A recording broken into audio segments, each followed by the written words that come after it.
I want to support the Duke of Wellington's amendment, because I think this is the most important amendment we face here this evening. I completely acknowledge that this is a landmark piece of legislation. I completely congratulate the Minister for the way she has listened and for the length that she has gone on the sewage issue. But frankly, my constituents, when it comes to sewage discharge, don't want another task force. They don't want an aspirational target. They don't want a discretionary duty of care. They don't even want more consultation.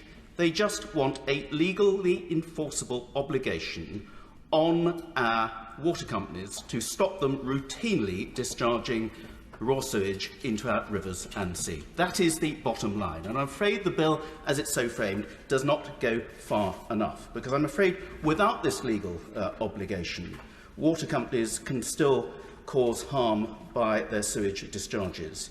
And there is no guarantee of any immediate action to tackle sewage pollution. So I shall be supporting the Duke of Wellington's amendment this evening. I do so because I have a coastline with some of the best kite surfing in the country at Lancing.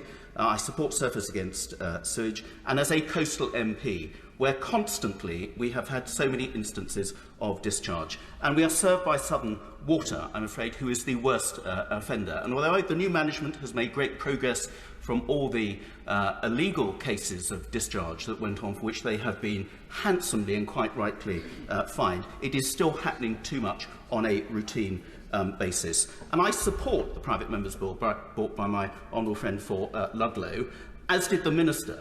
So why is it not on the face of this bill if the government is serious about this? Storm discharges are happening far too often. I understand the implications of extreme weather conditions. I understand that if you don't do something about it, you'll have sewage popping up under manholes and in people's homes and in their gardens. But we should be doing more about increasing capacity to deal with those events.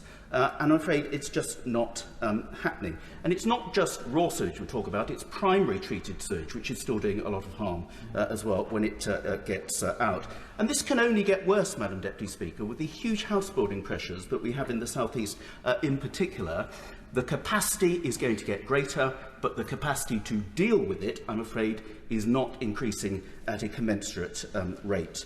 And also the requirements on the sewage companies to do a clear-up when there have been discharges are not nearly tough enough as well. People have had enough of this. I think we're weary of excuses about learning lessons and how a certain company is going to do better in the future, that they have no greater priority.